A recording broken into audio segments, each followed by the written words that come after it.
Norint darbo grafiką išeksportuoti, spaudžiame juostoje esantį mygtuką Failai. Šioje skiltyje galite nustatyti grafiko ypatybes, taip pat pasirinkti, kaip pamainos atrodys išeksportuotame grafike. Eksportuojamo grafiko apimtį galite nustatyti išskleidę skiltyje apimtis. Taip pat galima pasirinkti eksportuojamo grafiko apimtį patiems. Tai galite padaryti paspaudę ant parinkties datos pasirinkimas ir įvedę atitinkamą laikotarpį. Pasirinkę apimtį, apačioje nustatome eksportuojamojo grafiko laikotarpį. Jeigu yra poreikis, pasikeičiame šabloną, pagal kurį grafikas bus eksportuojamas. Optas šablonas anglų kalba reiškia, jog grafikas bus eksportuojamas anglų kalba. Optas šablonas su parašais reiškia, kad grafikas eksportuojamas su atskirais parašams skirtais laukeliais ir laukeliu patvirtinimo datai užrašyti. Norint pakeisti pamainų atvaizdavimą grafike, pažymime varnele atitinkamas parinktis.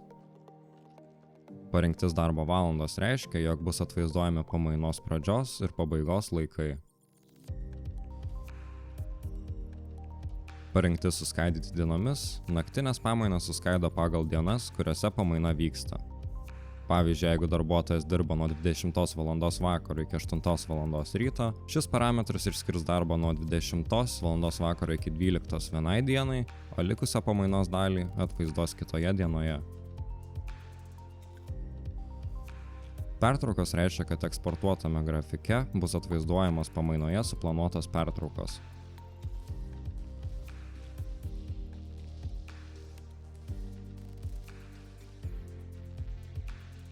Parinktis žymos eksportuoja grafiką su pamainai priskirtomis žymomis.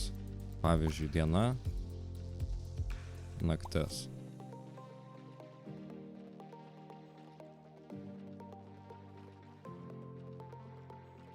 Valandų suma grafike po kiekvieną pamainą pateikia atitinkamos pamainos trukmę.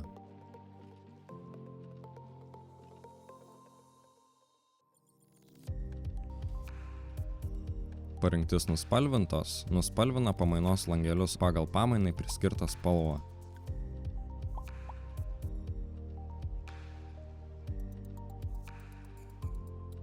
Jeigu reikia atsisiųsti tik tam tikrų darbuotojų grafikus, galite filtruoti pagal požymį, pagal pareigas, o prireikus tik vieno arba kelių konkrečių darbuotojų, filtruokite pagal vardus ir pavardes.